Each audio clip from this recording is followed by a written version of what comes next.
tarde. Muito obrigada, mas podes-te sentar. Não, podes fazer como quiseres, claro. Vamos então, chegando quase à foz do Rio de Contos deste ano. Meia dúzia, 6 rios, todos diferentes, todos igualmente empenhados. Hoje terminamos com um painel de luxo,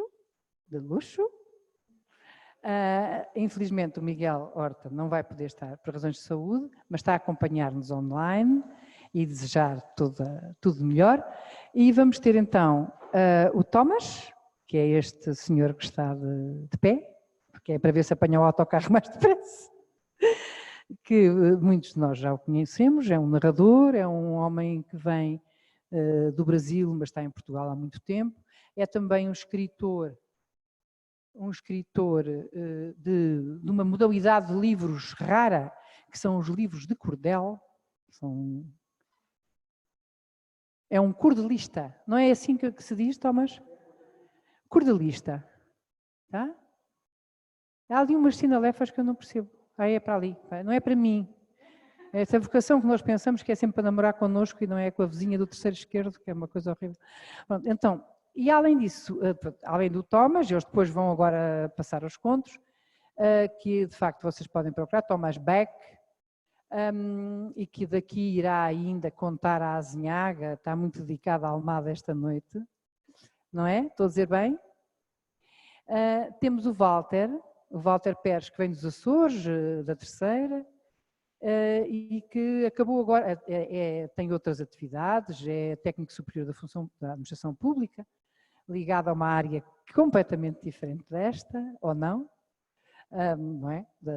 Uma área diferente, mas que acabou agora mesmo de fazer uma tese de mestrado, pasmem lá, sobre os contadores imigrantes, ou seja, pessoas como o Thomas Beck, que veio para o nosso país, ou outras, não é? Que nós conhecemos, e que aqui vivem narrando histórias, ou como a Paula, se um dia ela viesse viver para Portugal, coisa que nós teríamos o maior prazer, mas que está muito mais perto ali na Galiza, não é? A Paula, além de escritora, tem alguns livros publicados, o último em português acho que é o Esmara, não é? Da Calandraca, é também narradora, atriz, também faz teatro, de resto o Thomas também fez teatro e cinema, ao que eu sou, não é? Cá não sou de intrigas. O Walter é que acho que nunca também, o Walter, a Paula é também uma referência, não apenas na Galiza, como na narração oral, e vocês vão perceber porquê quando a ouvirem. O Walter, por sua vez, como é professor, coisa que os outros dois não são, é professor da escola, de escolas mesmo, das escolas secundárias, foi também professor de outros narradores. Por exemplo, hoje nós já ouvimos aqui o Ricardo, que já foi aluno do Walter e que se aproveitará para se vingar de algumas coisas daqui a bocado. Portanto, o mundo das bibliotecas não lhes é de maneira nenhuma desconhecido, o mundo da memória também não, mas sobretudo o mundo da imaginação e do futuro, que é aquilo que está nas histórias que nós contamos. Muito obrigada por terem vindo em nome da Laredo, um grande abraço do Miguel. Temos muitas pessoas a ouvir-nos longe, mas como sabemos, não há nada como o coração a bater para nos juntar o longe e o perto, não é? Vamos começar com o Thomas, pode ser? Debaixo daquele chapéu extraordinário. E agradeço a vossa presença, que é fundamental, porque quem não é escutado é como se não fosse narrado. Muito obrigada e comecemos. Ora, muito boa tarde a todas, a todos. Eu chamo-me Thomas Bach e eu tenho esse nome esquisito porque sou uma pessoa esquisita. Venho de um lugar esquisito para fazer uma coisa esquisita e por que tu estás a me olhar com esta cara esquisita? Não adianta olhar para a mãe porque ela também é esquisita. Não sabes que ela é esquisita, mas ela é esquisita.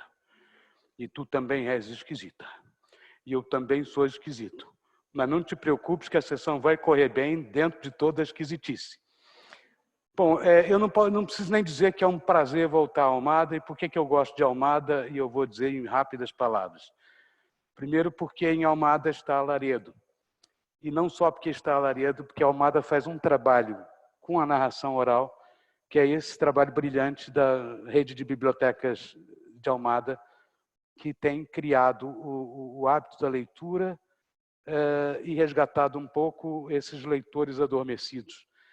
E esse trabalho que é feito durante todo o ano, depois desemboca nesse rio, que é o Rio de Contos, que eu tenho o prazer de estar pela sexta vez, mas eu não vou falar muito, porque estamos em tempo de Covid, o meu tempo é curto.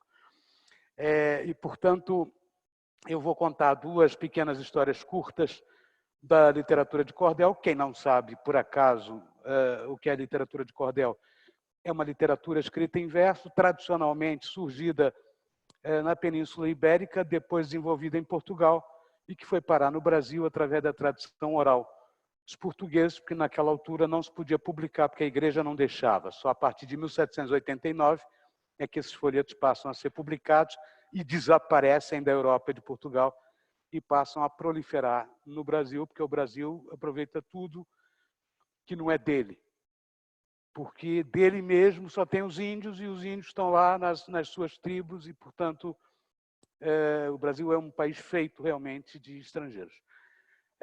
Eu sou estrangeiro também, tanto no Brasil quanto cá, porque eu sou cidadão do mundo. E, portanto, eu faço esse trabalho do cordel, porque o cordel, para mim, é música. Por ser rimada, essa literatura é rimada. Eu sou um músico frustrado, porque eu queria ser maestro desde criança, mas tinha preguiça de estudar no conservatório. Então, passei a escrever os textos no papel, que era uma maneira de fazer música. Então, as minhas sessões normalmente começam com música. Eu não posso contar essa história, porque não tenho tempo. Então, eu vou já fazer, que é justamente para nós entrarmos no clima e acabar com essa palhaçada de Covid, que eu já não aguento mais essa porcaria, acho que ninguém. E, portanto, por esses rápidos momentos, poderemos ser um pouco mais felizes e que essa sessão tenha valido a pena e que vocês se lembrem durante muitos e muitos anos dela. E agora, para começar esta minha narração, eu quero cumprimentar a plateia do salão. Boa tarde aqui, meu povo, e que vieram cá nos ver com essa brincadeira que nos dá grande prazer. Salve os grandes e os pequenos, esse é nosso dever. Brincar na biblioteca, brincar para o povo ver. Dona Maria mandou, é para eu fazer. É de minha obrigação, Dona Maria José de Torino, eu a mostrar meu saber. Eu a mostrar meu saber. Como é que te chamas?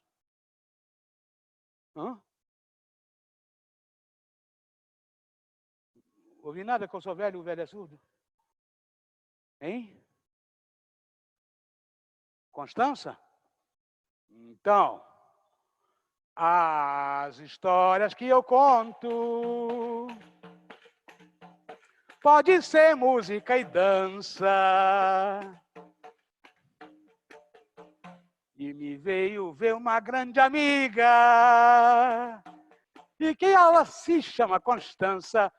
E a mãe da Constança, se é que é mãe, tia, avó, não sei. Linda? Então, por isso que a Constança também é linda. E para esta grande senhora, digo que ela é bem-vinda. E a sessão vai começar. Temos uma plateia linda. E a primeira história que eu vou contar é uma lenda recolhida em Portugal, embora não seja uma lenda portuguesa. É uma lenda de outono, Eu não vou dizer qual é a lenda, porque vocês vão rapidamente identificar essa lenda. Só que eu fiz essa versão em cordel dessa lenda a partir de um sem-abrigo do Porto, porque eu vivo no Porto. E eu fiz essa versão dessa lenda inspirada nesse sem-abrigo que eu chamo de meu amigão. Era um homem dos mais pobres que ambicionava ser rico. Pensando em ganhar uns cobres, dizia: e eu pobre não fico. Era mais um sem-abrigo na rua pedir esmola, mas viu que como mendigo tinha de dar a sola.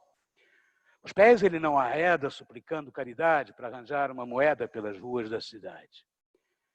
Era assim todos os dias, os 12 meses do ano, a vagar em noites frias, num flagelo desumano.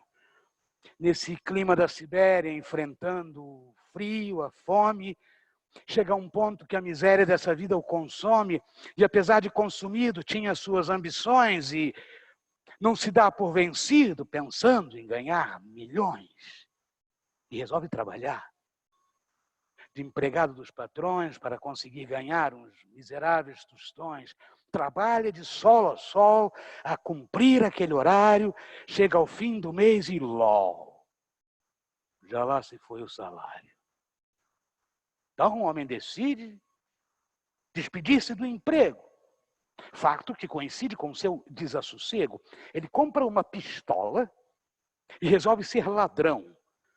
Faltou o juízo na tola, acabou, foi na prisão. No seu drama de recluso, perderam os seus verdes anos, mas apesar de confuso, não desistiu dos seus planos.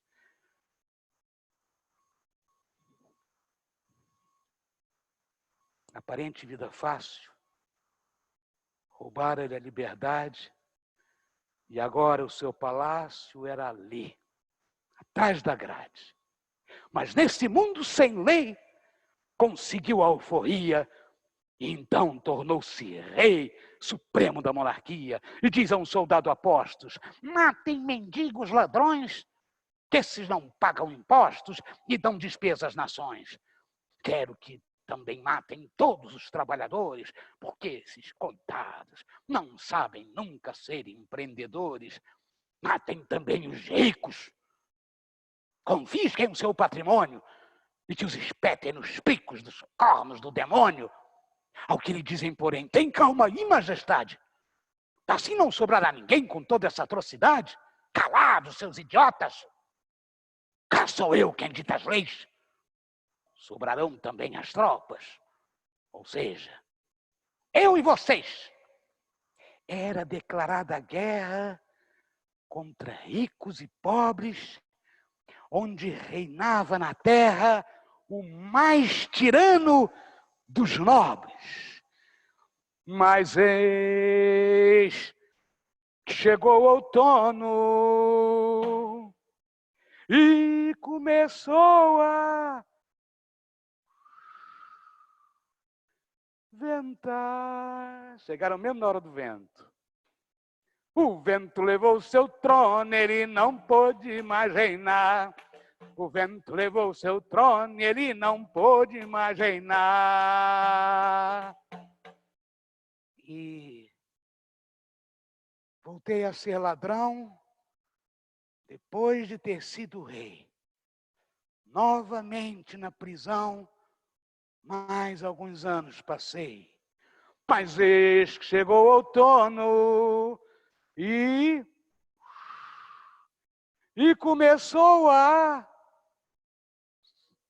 Só a malta atrasada. Começou a ventar, chegaram na hora do vento, só pode ventar. E começou a ventar. O vento do abandono arrastou para outro lugar. O vento do abandono arrastou para outro lugar. E voltei a trabalhar depois de presidiário para conseguir ganhar a Constância um mingado, um salário. Mas eis que chegou o outono e começou a ventar. O vento levou a bona, ele ficou sem o que ganhar. O vento levou a bona, ele ficou sem o que ganhar. E voltei a ser mendigo depois de ter trabalhado. De novo um sem-abrigo a sonhar com meu reinado. Mas eis que chegou o outono e começou o vento levou o seu sono, ele não pôde mais sonhar. O vento levou o seu sono, ele não pôde mais sonhar. Eis que surge um cavaleiro, agora realmente é que começa a história. Eis que surge um cavaleiro trajando uma grande capa e que lhe diz: companheiro, mas por que que não se tapa? Arrefeceu de repente, vem aí tempestade, mas tenho essa capa quente e posso dar-lhe a metade. O pobre a tremer-se inteiro, faz dela o seu agasalho e agradece ao cavaleiro o pedaço de retalho. Peço desculpas, se custo a lhe agradecer por ser um homem tão justo, coisa que eu não soube ser. O cavaleiro se apressa então a lhe responder: não diga uma coisa dessa. Para ser justo é só querer. O mendigo ainda lhe gama algo sem ele ver. Como é que o senhor se chama? Martinho. Chamo-me Martinho, muito prazer. Obrigado, senhor Martinho. A capinha deu-me jeito. Siga lá o seu caminho, por esse lado direito. Cavaleiro seguiu. Quando já ia distante, de repente o tempo abriu com um sol esfuziante.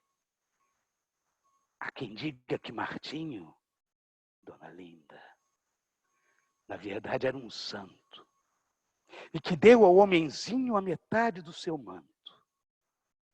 Por isso, aquele solinho do princípio de novembro é o verão de São Martinho na história que me lembro. Mas eis que chegou o outono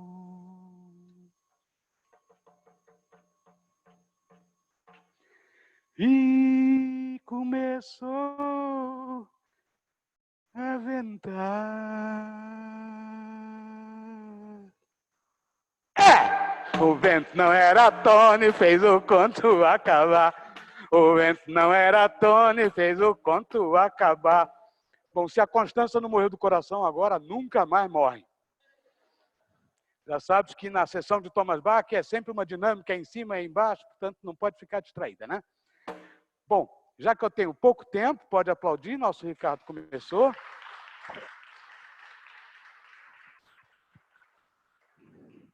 Obrigado, Constância, já estamos amigos, né?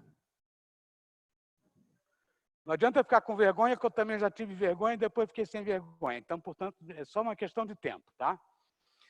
Bom, outro conto que eu vou contar é um conto chinês, é um conto tradicional chinês, mas que eu trouxe um pouco para um registro mais ocidental. O nome original desse conto é O Pedreiro Ambicioso, mas eu dei o nome de Pedro, a Pedra e o Padre, por ser Portugal um país católico, religioso, onde as crianças vão para a catequese sem saber nem para o que vão. Então, Pedro, a Pedra e o Padre. Prestem-me vossa atenção, a história que vou contar é sobre Pedro Sabão, que teve que trabalhar muito duro para ganhar na vida o seu ganha-pão, que teve que trabalhar muito duro para ganhar na vida o seu ganha-pão. Os intérpretes estão a perceber direitinho o sotaque? Estão, né? Beleza. Pedreiro de profissão, Pedro, muito dedicado, trabalha na construção da igreja do povoado, e assim tem trabalhado, mas tendo outra ambição. Pedro sonha no futuro conseguir tudo que almeja. Em vez de construir muro de pedra na Santa Igreja, um trabalho que não seja tal como esse, tão duro. E pensa com seus botões. Que tolo mesmo sou eu. Trabalho nas construções daquilo que não é meu. A Deus que tudo me deu, pedir-lhe-ei 2 tostões. Mal pensou, assim o fez. Rezou ele um Padre Nosso, e o grande Deus, Rei dos Reis, disse: se me esforço, 2 tostões ainda posso oferecer-lhe, talvez. Do céu caíram então 2 moedas de vez. Pedro logo outra oração rezou, caindo mais 3, depois 4, 5, 6 e 1000 moedas no chão. Pedro agora estava rico e disse aos seus amigos: cá não fico. Aos engenheiros doutores, digam que eu fui para os Açores, morar para a Ilha do Pico. E lá construiu na praia o seu castelo de areia, quando viu uma catraia. Mas com um corpo de sereia. Sentiu um desejo na veia que quase que ele desmaia. Pensou consigo: ó Senhor, não quero a carteira cheia, quero ser um pescador para pescar esta sereia na rede da minha teia e aprisioná-la de amor. Um Padre Nosso, novamente, decidiu ele rezar, e o Deus todo onipotente, assim que pôde escutar, o transformou de repente no então pescador do mar. Mas Pedro nunca mais viu a sua pretensa amada. A minha peixe sumiu. Só disse isso e mais nada. Pois para as águas encantadas a sereia escapuliu. E Pedro punha-se a cantar: sereia, minha sereia, por que te escondes no mar? Quem te ama não te odeia, mas esse amor volta e meia está me a atormentar. Quem te ama não te odeia, mas esse amor volta e meia está me a atormentar. E a sereia então canta ao pescador. Vê que voz linda tu tinhas nessa história. Não te atormentes à toa, afogado em tua dor. Como eu sou peixe pessoa, pode ser homem que voa, se fores um sonhador. Como eu sou peixe pessoa, pode ser homem que voa, se fores um sonhador. Se fores um sonhador. Pedro, naquele confim, onde mal havia casas, que nos Açores é assim, olhava para as águas rasas e as aves com as suas asas no horizonte sem fim. Chegou à conclusão que não era um sofredor. A sereia tem razão. Não quero ser pescador. Quero ser um condor para voar na imensidão. Um Padre Nosso rezou e o Deus todo onipotente desta vez o transformou num pássaro vaidoso. Um condor ambicioso que ao bater asas voou, pois tão alto ele subia para além dos que voavam, que a certa altura sentia os focos que lhe queimavam, eram raios que brilhavam do sol que no céu luzia. Pedro grita: ai, que calor! A luz desse refletor é tão forte que encandeia. Fui na treta da sereia, disse: homem voador, vou me armar em sonhador, ora ver o que me acontece só depois que o sol se pôr é que o calor arrefece. Por isso não me apetece nem um pouco ser condor. Quero ser o sol agora e brilhar na escuridão e ver a terra de fora, poder assim acendê-la e apagá-la a qualquer hora. E um Padre Nosso começa então ele a rezar: está lá, Senhor, ó Messa, juro até pagar promessa se no sol me transformar. Deus, naquele mesmo instante, fez de Pedro um lindo sol que brilhava radiante por sobre todo o arrebol, como se fosse um farol com seu fogo flamejante. Mas tão logo ele surgiu, uma nuvem o tapava e o sol se desiludiu com a tal nuvem que lhe tapava. Não, eu não quero ser sol mais não. Um sol que desaparece na sombra da escuridão, se não brilha nem aquece, e assim a mim me parece melhor ser nuvem, então. Um Padre Nosso lembrou-se que era preciso rezar. E o bom Deus que a prece trouxe, fê-lo em nuvem se tornar. Pedro no céu aplanar, parecia algodão doce. Mas não tardou um momento. A nuvem meio parada ou quase sem movimento sentiu uma baforada e logo foi deslocada, arrastada pelo vento. Pedro já não queria ser a nuvem que ele era. E pensou, o bom seria ser o vento. Sim, quem me dera eu ventar na atmosfera, como faz a ventania.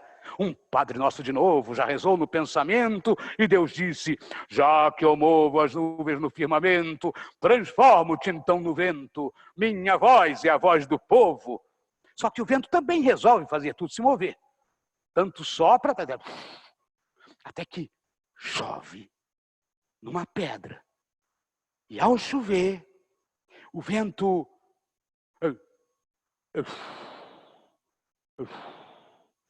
bufa a valer, mas a pedra não se move. Pedro reza vendavais de Padres Nossos. Amém! Não quero ser vento mais, quero ser pedra também. E Deus disse, então tá bem. E dele uma pedra faz. Mas quando a pedra afinal cumpria a sua missão, veio um pedreiro e trau! Partiu-a em duas no chão. E conclui Pedro Sabão.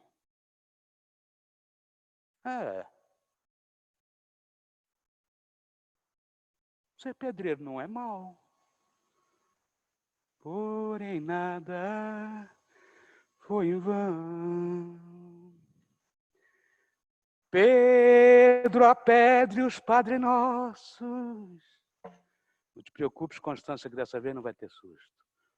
Não são somente oração, não.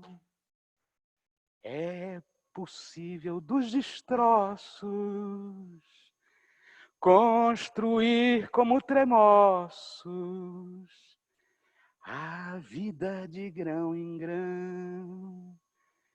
É possível dos destroços construir como tremoços a vida de grão em grão, porém nada foi em vão. Pedro a pede os Padre Nossos, não são somente oração, não.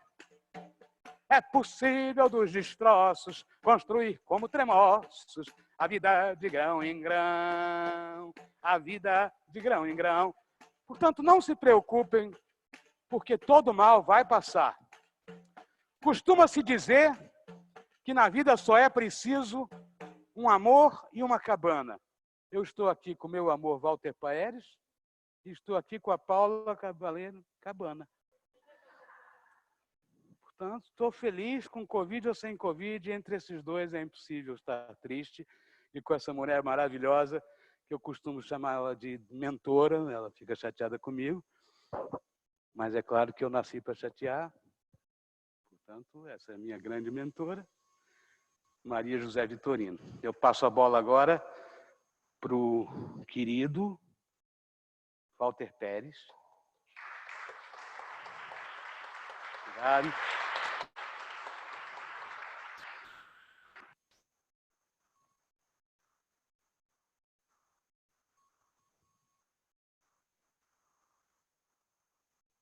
Boa tarde. Boa tarde.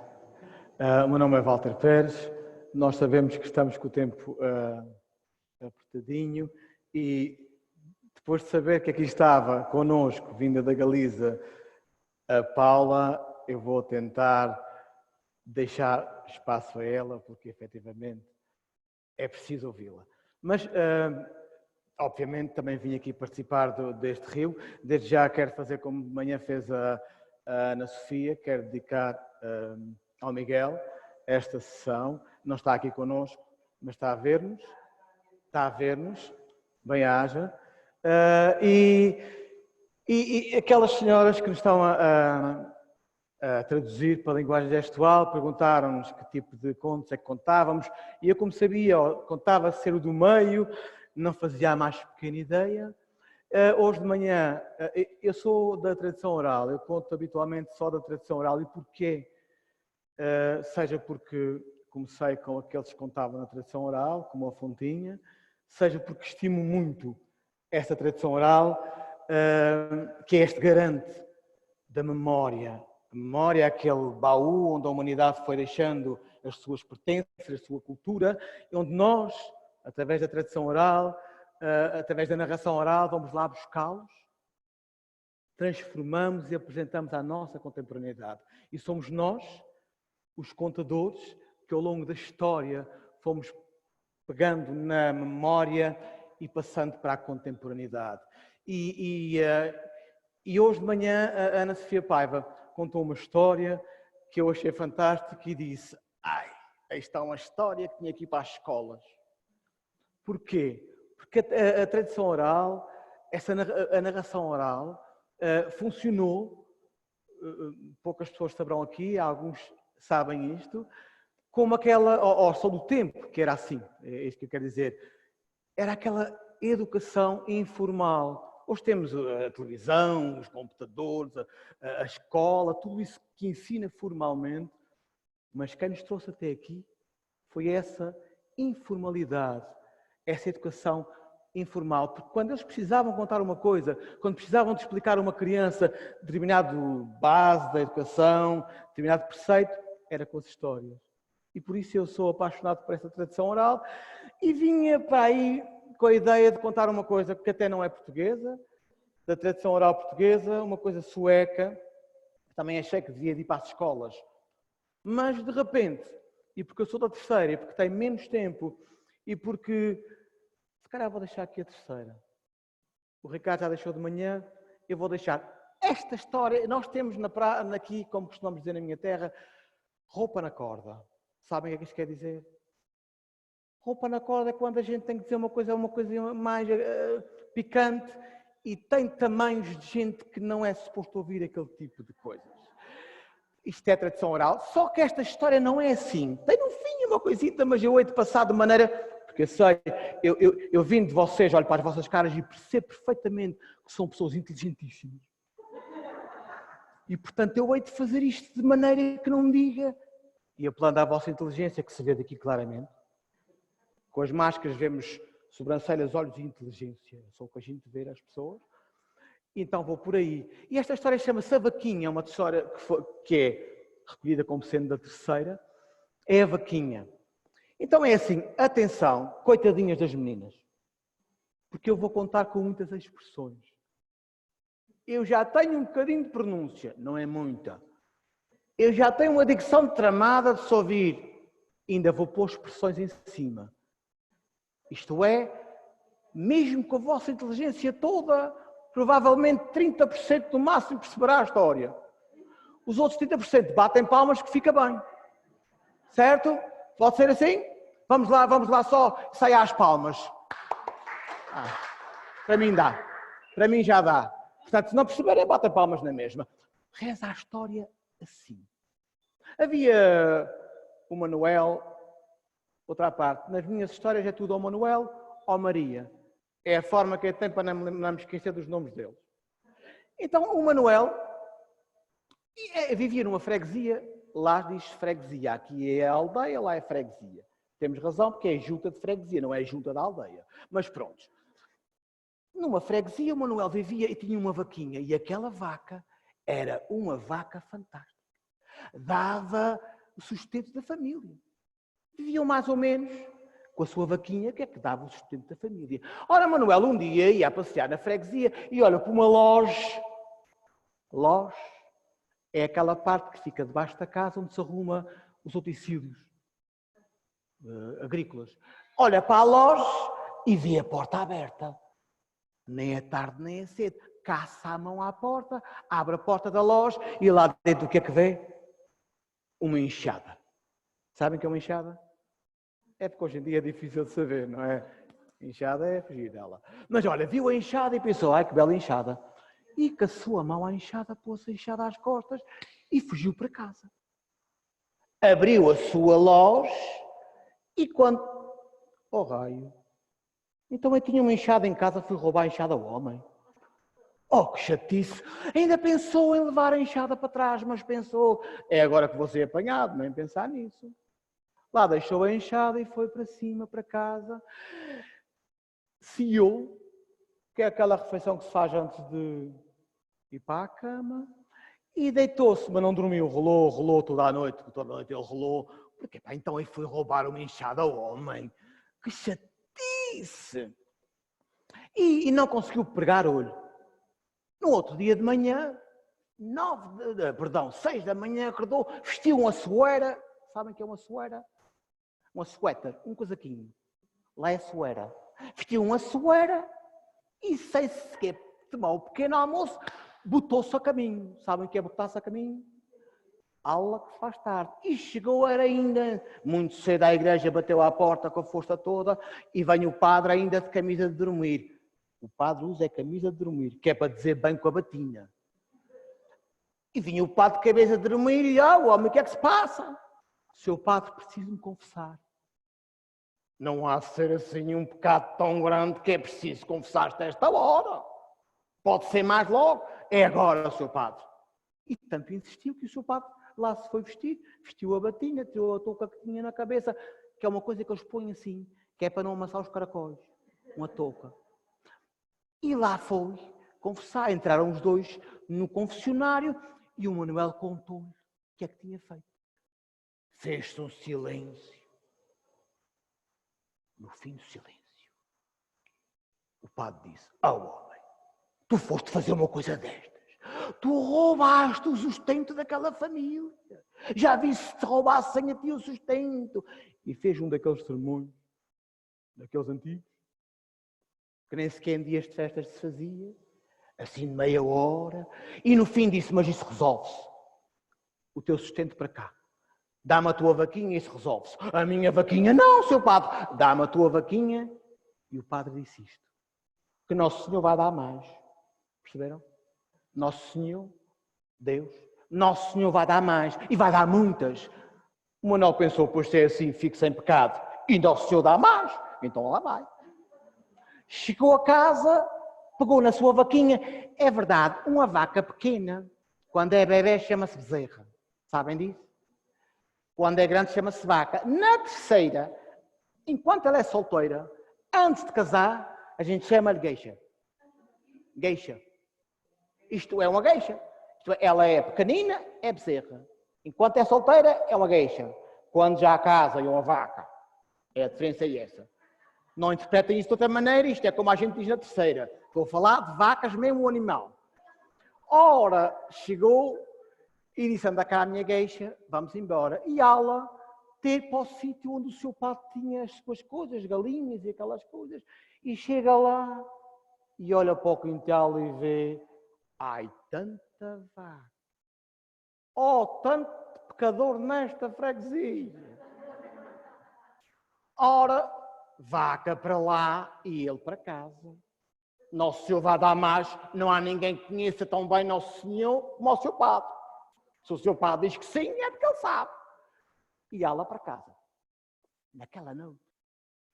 Aquela gueixa era meia arisca, meia azedinha, dava couces e coisas assim. Ela era chata. E ela viu-se entre meio das outras todas.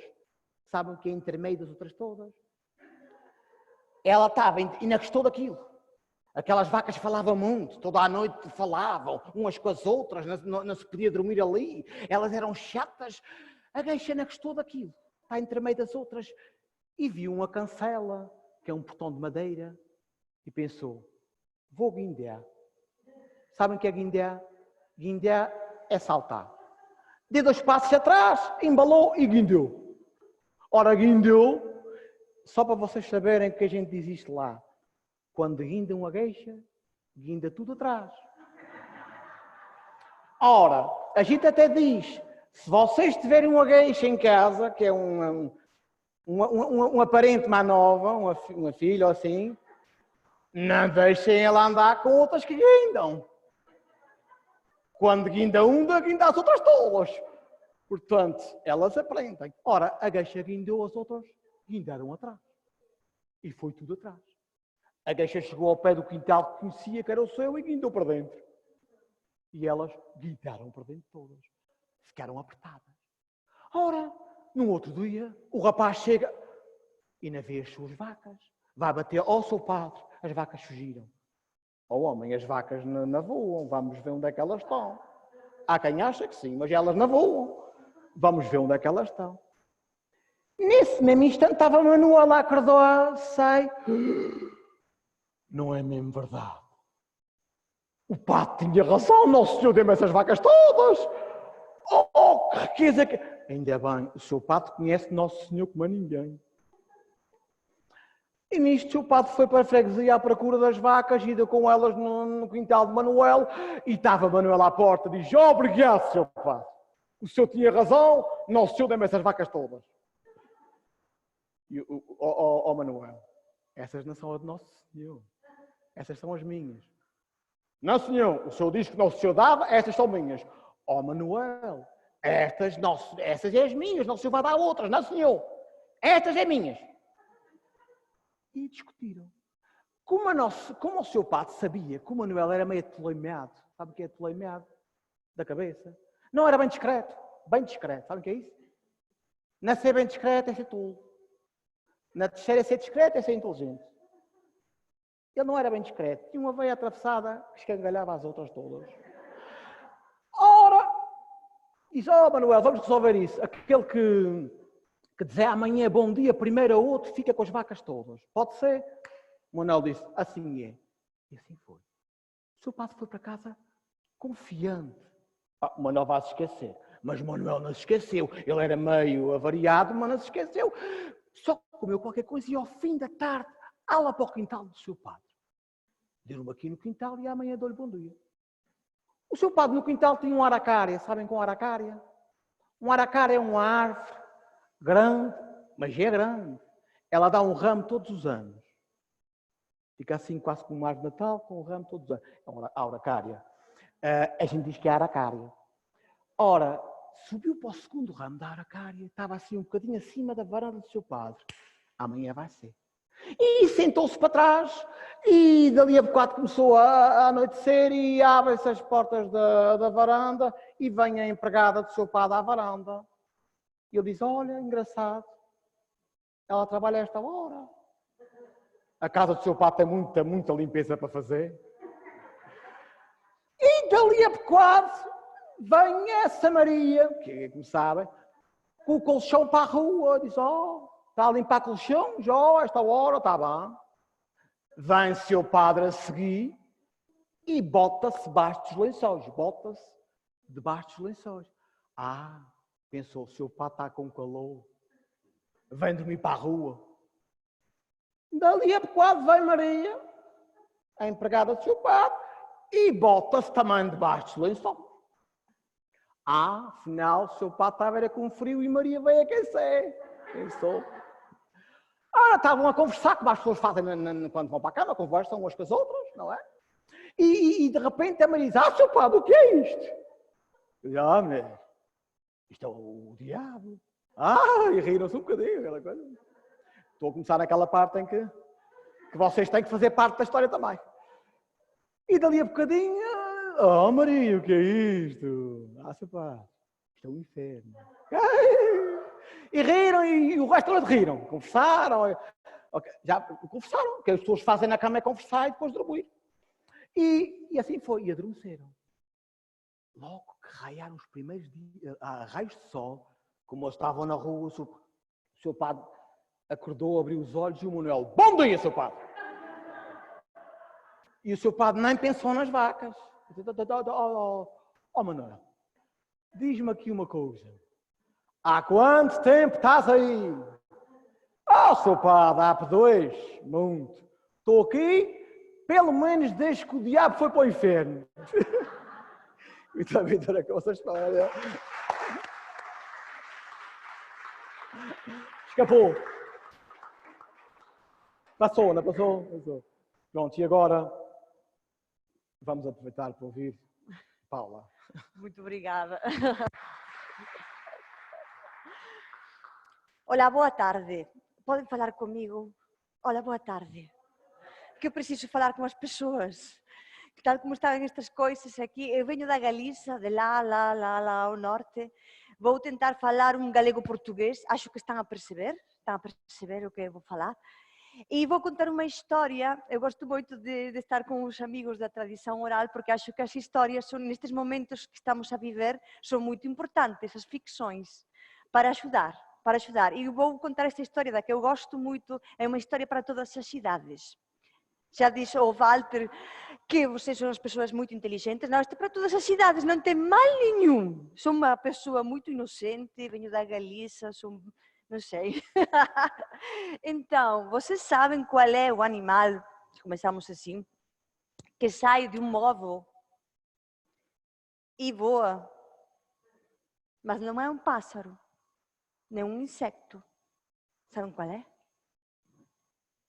Não é um pássaro. É? Não sei o que é. Não, não é. Nem um inseto. Não é um pássaro, nem um inseto. Nem sai de ovo, nem sai de ovo. Não sai de ovo, não sai de ovo. Ovo, não. Mas voa. Sim, senhor. O dos Açores é uma pessoa muito esperta. Nos Açores, batem palmas para ele. Era um morcego. Morcego. Morcego é morcego em português. Em galego é morcego também. É uma língua muito semelhante. É um morcego, era uma vez um pequeno morcego que queria sair de dia, porque os morcegos saem de noite. E a mãe, é uma mãe de morcego, mas mãe, diz não. Os morcegos saem de noite, de dia, não. Não. E o morcego, que era uma criança, quando a mãe diz não, tinha mais vontade. Mas eu quero sair de dia, mãe, mas eu quero sair de dia. Não. De dia, não. Mas por quê, mãe? Porque de dia há muita luz, há muito barulho, há muito perigo. Estão os seres humanos que é o pior. De dia, não. Tá bem, mãe, disse o morcego. Mas pensa assim. Vocês sabem, as crianças são crianças, morcegos são não. Então, no dia, quando todos os morcegos estavam a dormir, o morcego, o pequeno morcego, saiu e fuam, a luz do dia nos olhos e não via nada e batia contra as paredes e batia contra os vidros e batia contra tudo e ouviu o barulho do trânsito, os carros e ouviu algo terrível. Uma voz que dizia: que bicho tão feio! E o morcego com os olhos fechados: isto está cheio de perigos, a luz, a barulho, há um bicho muito feio. E as pessoas: que bicho tão feio, que animal, um animal feio, isto é terrível, pensava o morcego. E bateu contra um vidro, abriu os olhos e viu o seu reflexo. E fez: que bicho tão feio! E olhou que o bicho fazia exatamente o que ele fazia. Se o morcego fazia assim, o bicho feio fazia assim. Se o morcego fazia assim, o bicho feio fazia assim. O bicho feio fazia tudo o que ele fazia. E o morcego, que também era esperto, diz: o bicho feio sou eu. O bicho feio sou eu. Estava tão triste o pequeno morcego, que voltou para a cova, que é onde moram os morcegos. E começou a chorar, como choram os morcegos e as crianças.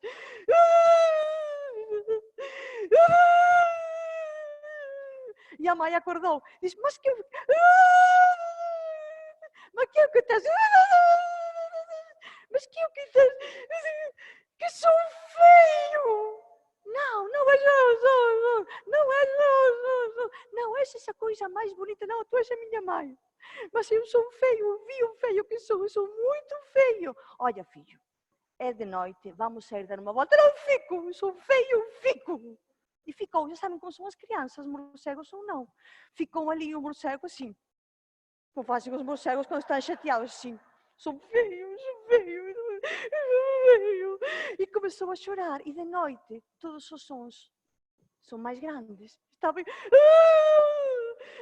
E então ouviu uma voz que dizia: "Shhh, que é o que acontece?"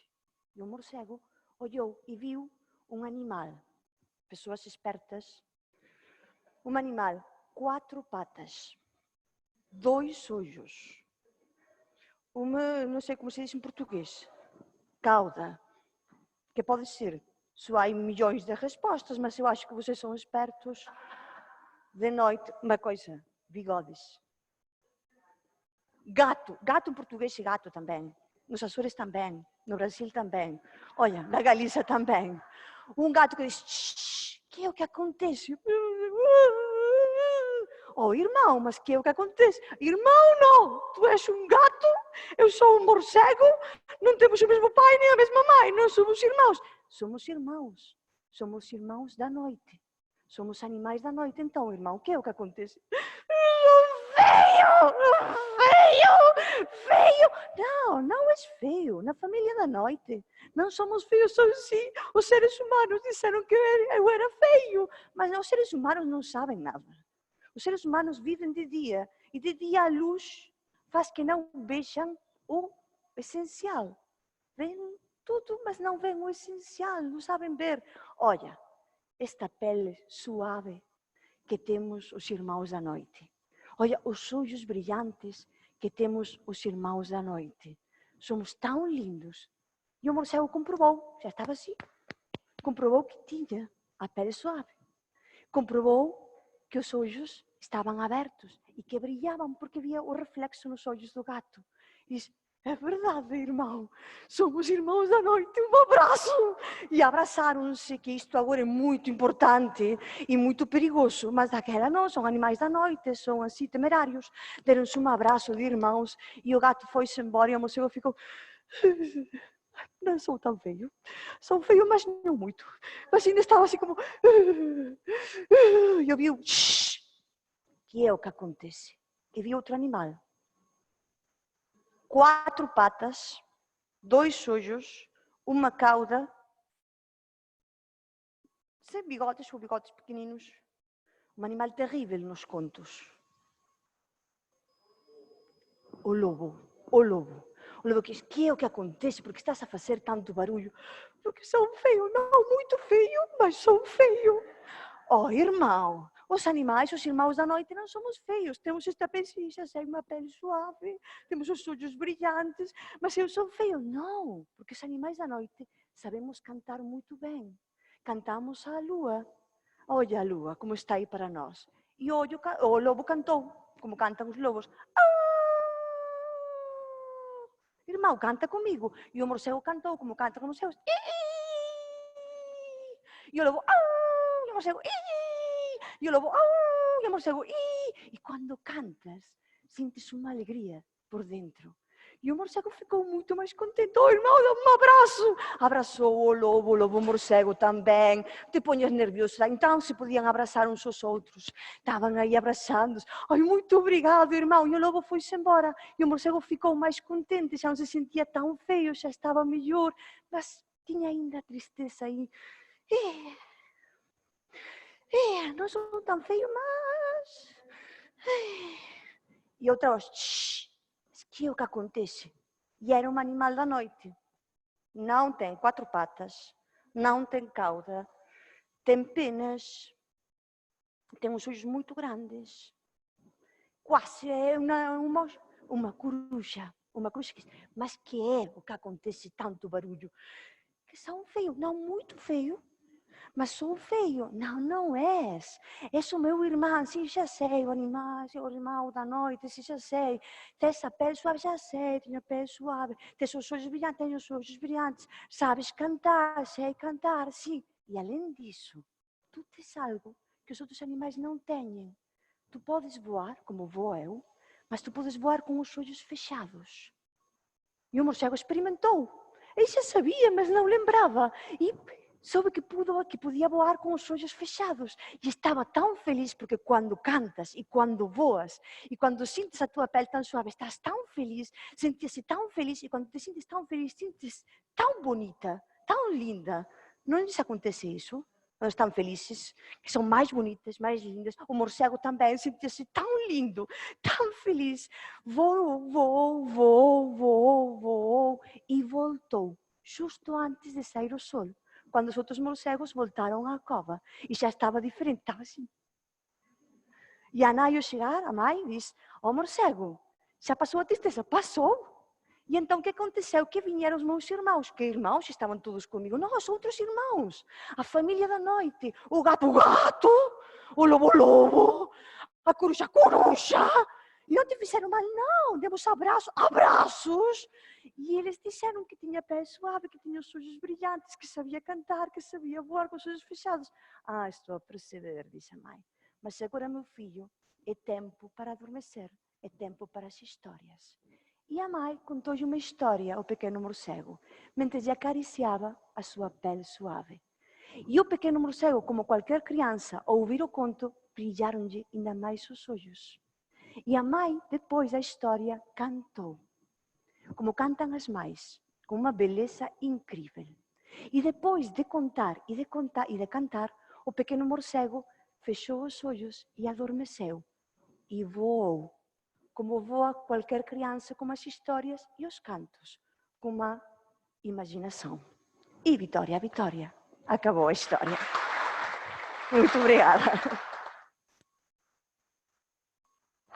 Se calhar, posso contar uma coisinha pequenina, para não contar só uma história, uma pequenina só.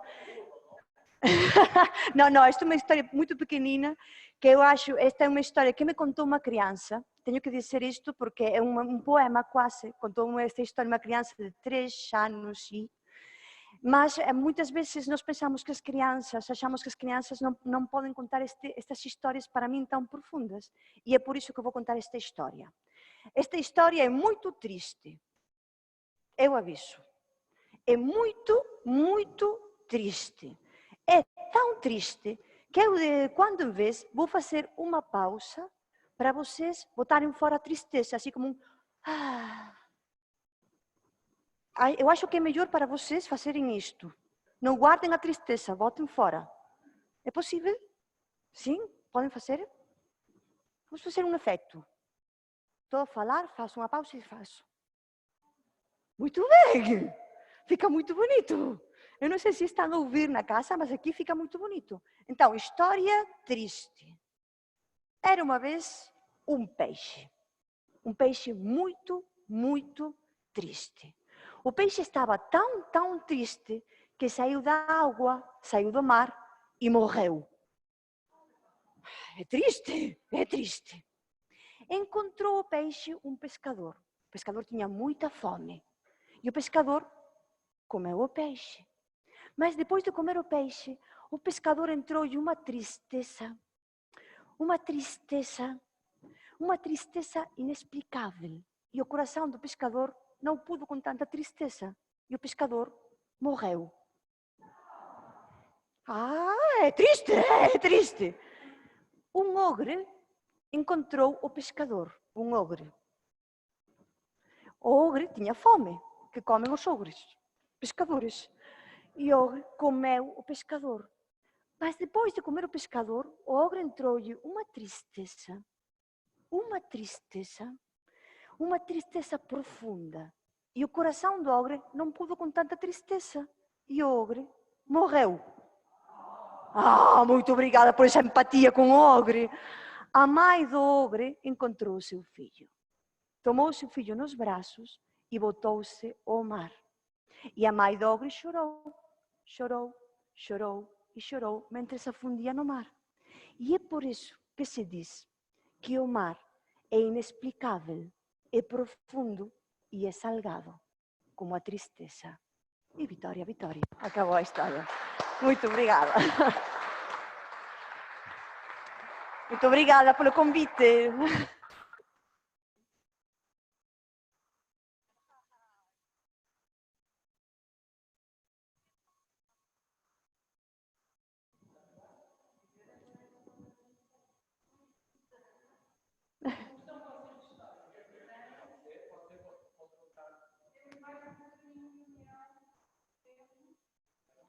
Todo o tempo do mundo.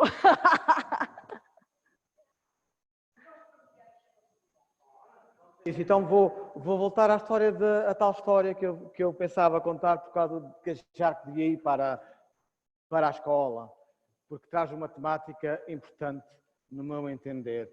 E é com Manuel e Maria, como sempre, as minhas histórias. Ora, vou fazê-la, ver se a faço mais pequenina. Manuel e Maria estavam sempre a brigar. Mas era sempre a brigar. E sempre o assunto era a mesma coisa. Mas que coisa, tu não fazes nada em casa, eu passo a vida no campo a trabalhar e tu em casa não fazes nada. Na terceira diz-se que passas a vida a coçar a virilha. Coçar a virilha. É uma expressão. Não fazes nada. E a Maria foi... E a Maria foi engolindo isso, e aquela discussão foi andando. E um dia, que ela se atrasou no almoço, em vez de chegar a levar o almoço ao Manuel ao meio-dia, chegou ao meio-dia e um quarto. O homem começou a falar, e é a mesma coisa sempre. E tu não fazes nada em casa, e ainda me atrasas o almoço, e blá, blá, blá, blá, blá, blá, blá, blá, blá. E a paciência da senhora, da mulher, também tem um limite. Diz uma amiga nossa da Galiza, numa história Soledad, que a paciência da mãe passa 4 dedos acima da testa, pois a da esposa é um bocadinho mais abaixo, passa na linha da boca. E aquela altura em que o homem tanto chateou porque ela tinha atrasado e que não fazia nada em casa, ora, ultrapassou a linha da paciência e ela disse, olha, então amanhã trocamos. Eu venho para o campo e tu ficas em casa. Era só o que eu queria. Fico em casa a coçar a virilha. E assim foi, 7 da manhã. Acordaram os dois. Ela vestiu-se e foi para o campo. Não te esqueças do almoço. E faz tudo o que tem a fazer, já deixei a lista. E ele acordou, tomou o pequeno almoço e olha, vou fazer tudo e vou-me descansar a seguir. E a primeira coisa que ele tinha que fazer era a manteiga. Hoje em dia a manteiga está no supermercado, não é, Constança? A gente vai lá e... Antigamente fazia-se em casa, não é nas fábricas. E como é que se faz a manteiga? Alguém sabe? Com nata, bates as nata, bate, ela começa a ficar amarelada e dá a manteiga. Ora, mas isso dá trabalho. Ele foi logo para a manteiga, foi para as natas, pegou e começou.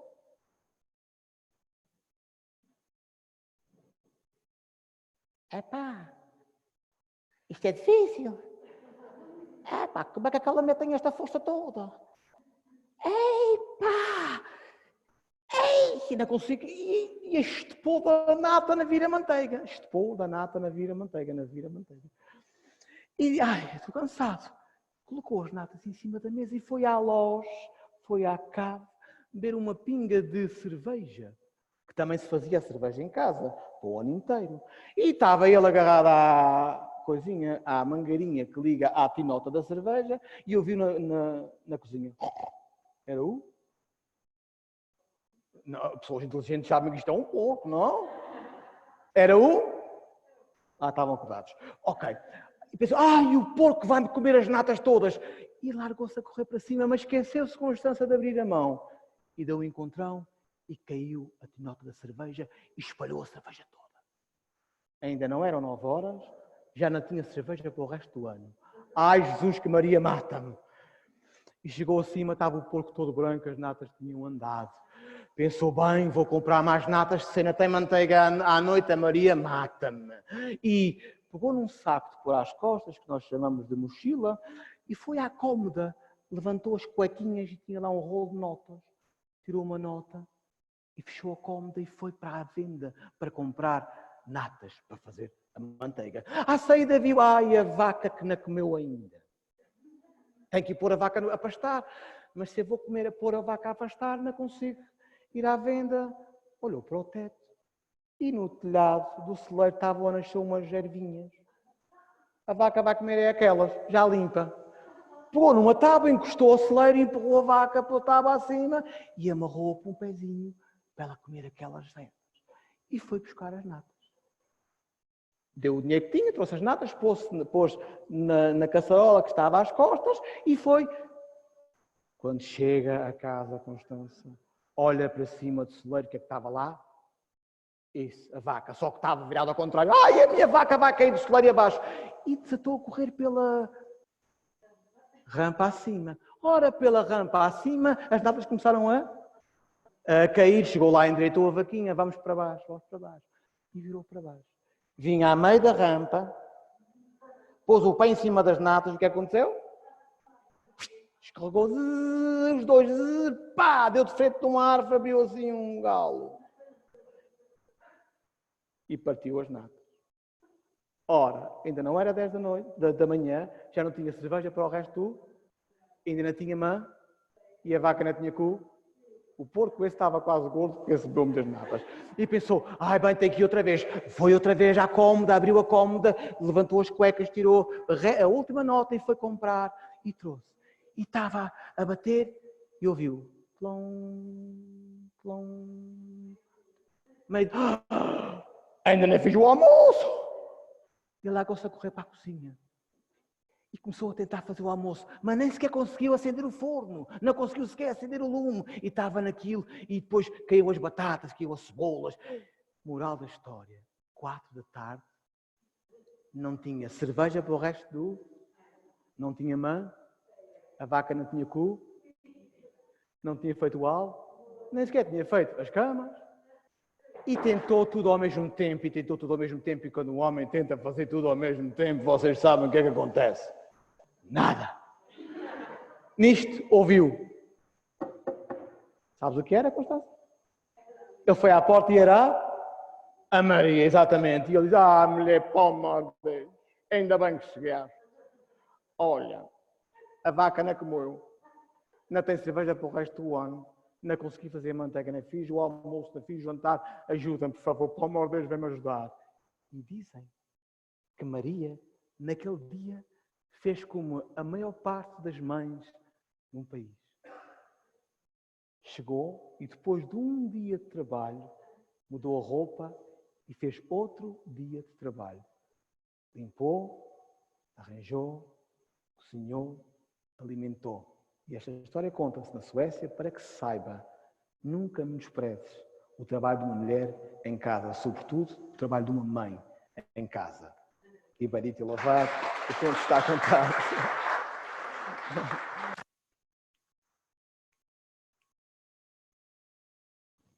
Mozinha?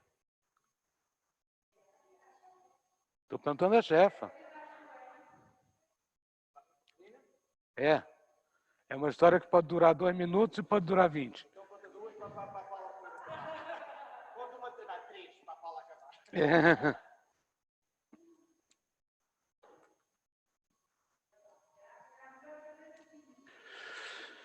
Ora bem, essa história que eu vou contar é boa porque eu não vou contar, eu vou cantar, que é para testar assim a cultura das pessoas que frequentam bibliotecas.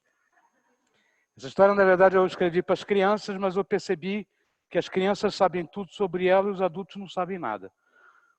E como estamos aqui a falar do Walter, o Walter falou muito de vaca, eu também tenho uma história da vaca, que é a vaca magra em termos de vacas gordas. Tem um livro, inclusive, chamado Avacalhada, que era Histórias para Avacalhar a Crise, no tempo que Portugal tinha crise. Mas eu não vou contar de vaca, mas essa história tem uma vaca que é sempre uma polêmica, você vai ver onde é que é. É a história de um índio. O índio pajé feiticeiro, ralava um ouriço cacheiro grunhia e o índio malvado dizia: do ouriço cacheiro ralado eu vou fazer um panado. Memorizem isso, um panado. O índio pajé feiticeiro ralava um cão perdigueiro. O ouriço cacheiro grunhia o cão. O que o cão fazia? Como é que se chama isso cientificamente? Cientificamente. Ladrava e o índio malvado dizia: do ouriço cacheiro e do cão ralados eu vou fazer quantos panados? 2 panados, muito bem, somos bons de matemática. E o índio pajé feiticeiro, vou acelerar, que eu já vi que o raciocínio aqui é rápido. Ralava um gato rafeiro, ouriço cacheiro grunhia, o cão ladrava, o gato o que fazia? Miava, por enquanto é fácil, mas vai complicar daqui a pouco. E o índio malvado dizia: ouriço cacheiro do cão e do gato ralados, eu vou fazer quantos panados? 3 panados. Começou a ficar lento. E o índio malvado dizia: quantos panados? 1. Ouriço, cão, gato, quantos? Mentora, registra aí no telemóvel. São 3. A mentora está a consultar ali que ela não sabe direito. 3 panados. E o índio pajé feiticeiro ralava um lobo matreiro. Ouriço cacheiro grunhia, o cão ladrava, o gato miava e o lobo o que fazia? Uivava. Por enquanto é fácil. E o índio malvado dizia: do ouriço cacheiro do cão, do gato e do lobo ralados eu vou fazer quantos panados? 4 panados. E o índio pajé feiticeiro ralava um burro cargueiro, o ouriço cacheiro grunhia, o cão ladrava, o gato miava, o lobo uivava e o burro o que fazia? Zurrava. A senhora sabe tudo, tem que expulsá-la daqui. Burro zurrava e o índio malvado dizia: do ouriço cacheiro, do cão, do gato, do lobo ralados e do burro eu vou fazer quantos panados? 5, tem que ser rápido, hein? Senão a Paula não conta no final. Vou soltar aqui a história. O índio pajé feiticeiro ralava um boi no terreiro, tempo para reflexão. Boi. Hã? E o índio malvado dizia: o que o boi fazia? Vejam. Só se for nos Açores que o boi muge. O que a vaca faz? Se a vaca muge, como é que o boi vai mugir? Se a vaca muge, o boi não pode mugir. Não é? Quando uma mulher fala, o que o homem faz? Mas, como vaca não é mulher e boi não é homem, o Walter tem razão, boi mugia. Boi mugia. Vejam como é fácil fazer as pessoas duvidarem do que elas têm certeza. Né? O boi mugia. E o índio malvado dizia: quantos panados? 6 panados, nem eu mais sei. E agora é que vem o difícil. Por isso que eu disse que a história pode ser curta. O índio pajé feiticeiro. Atenção, Constança, essa é a parte mais importante da história. Ralava um elefante inteiro. O ouriço cacheiro grunhia, o cão ladrava, o gato miava, o lobo uivava, o burro zurrava, o boi mugia. E o elefante o que fazia?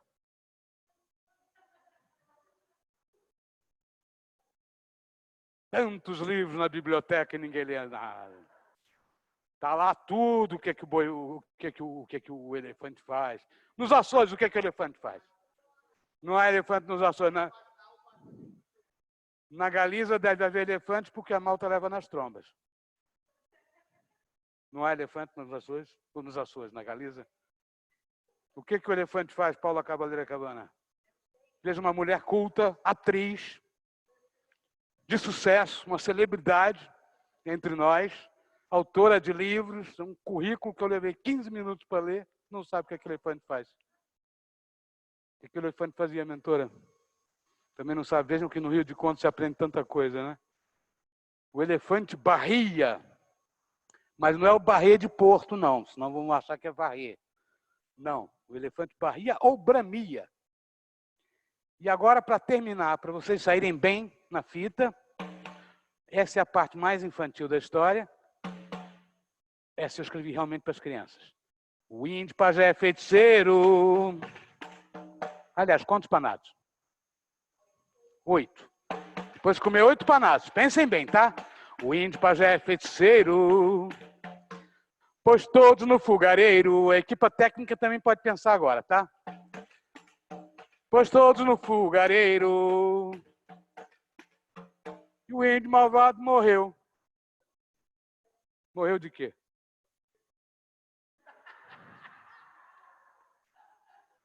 Caganeira. É preciso ter experiência de vida, né? Experiência de vida para perceber que o índio morreu. Foi de caganeira. Vitória, Vitória! Acabou-se essa história. Eu queria só registrar, antes que não dê tempo, e eu precisava falar, o Walter já falou, eu tinha deixado para o final, o quanto me custa vir ao 6º Rio de Contos sem a presença do Miguel Horta, que foi, junto com a Maria José, idealizador desse encontro, e uma pessoa da maior importância na narração oral e no meu coração, você que está a me ouvir, Miguel, e está passando por um período difícil agora, e é muito custoso vir ao Rio de Contos, que tem a cara do Miguel, vir sem o Miguel. Portanto, todas as palavras aqui dedicadas ao Miguel, sem dúvida nenhuma. Obrigado por tudo que ele fez.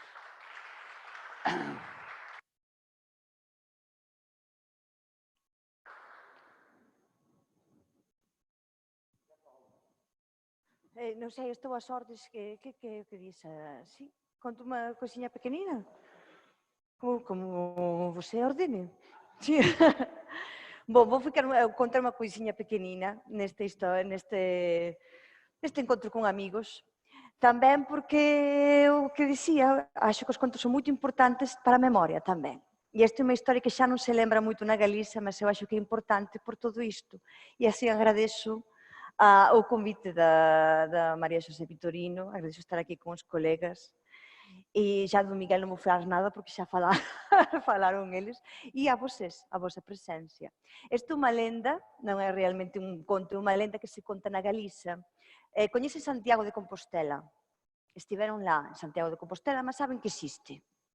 Santiago de Compostela está no medio da Galiza. E en Santiago de Compostela, há moito tempo, había unha raíña moito poderosa na Galiza. Era a raíña Lupa.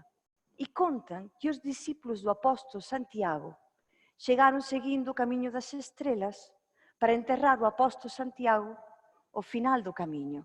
Mas tiñan que pasar polo territorio da raíña Lupa. E a raíña Lupa non quería que pasasen, porque para ela era o final do seu tempo e era o começo de outros tempos ben diferentes. E non quería, entón poñía probas, dicía, se queren pasar por aquí, teñen que facer cualquier coisa, dificilísima. Teñen que falar como alguén dos Açores, difícil para os discípulos do apóstolo Santiago. Teñen que facer coisas imposíveis. E unha das coisas que dis, a pior de todas, era que tiñan que matar o dragón que había lá, nesa montaña. Dragón é dragón. Dragón. E era un dragón moito perigoso, porque o dragón non era perigoso polo fogo, era perigoso pela sombra, porque a sombra do dragón era unha causa de peste, de doença. Por iso as persoas tiñan medo do dragón, non do fogo, da sombra. E ela pediu para acabarem com o dragão, e os discípulos acabaram com o dragão. Então, ela teve que deixá-las passar, os discípulos, com o apóstolo Santiago, ao final do caminho das estrelas, no campo da estrela, Compostela.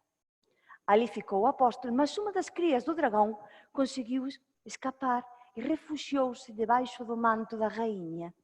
E ali ficou. E a cria do dragão foi crescendo e a rainha foi envelhecendo.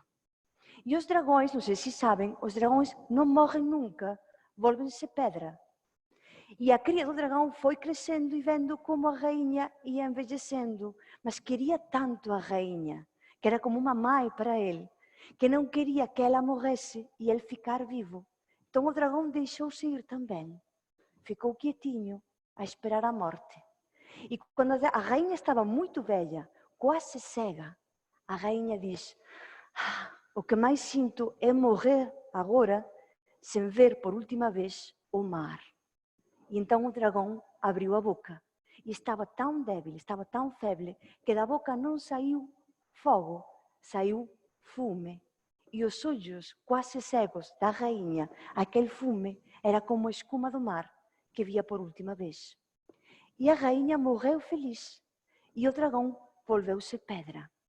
Mas eu conto esta lenda para lembrar as pessoas que quando sabemos os contos, agora se vão a Santiago de Compostela e vêm a névoa baixar na cidade, que quase todos os dias, se calhar olham para o céu e não veem a névoa, veem o alento de um dragão. E Vitória, acabou a história. Muito obrigada.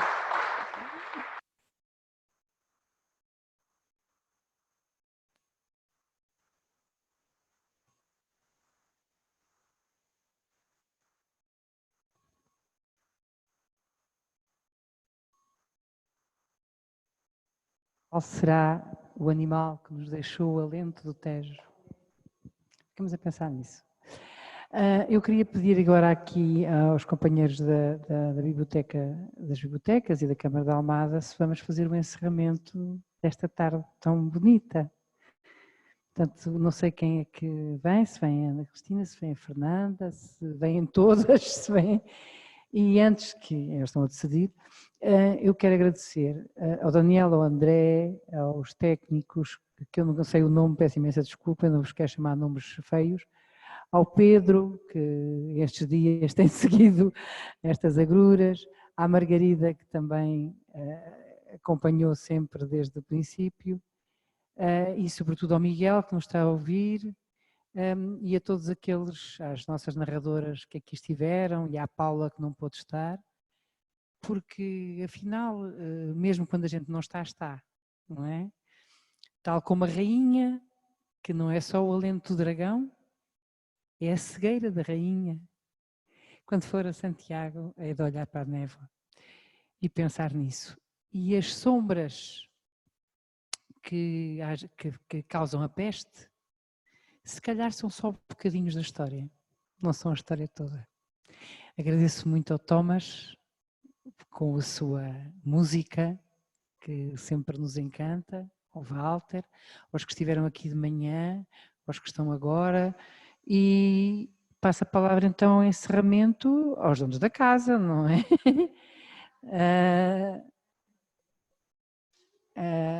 Seis rios de contos, já é qualquer coisa, não é? Já é qualquer coisa. Desde 2015, e o Rui, e os que não estão aqui, que nós também sabemos que estiveram connosco estes anos todos, e a Ana Cristina, que representa, enfim, a organização, e uma salva de palmas para nós todos.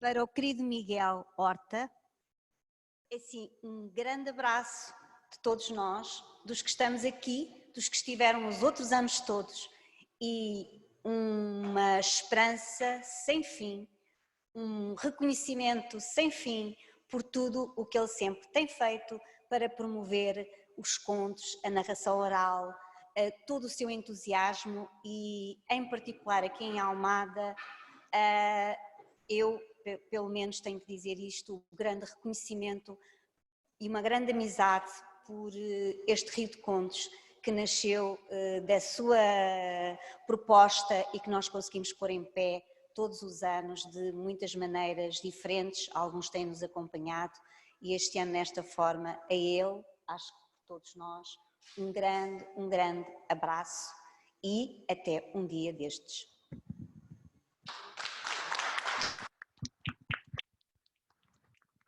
Nossas intérpretes, uma grande salva de palmas, como deve ser.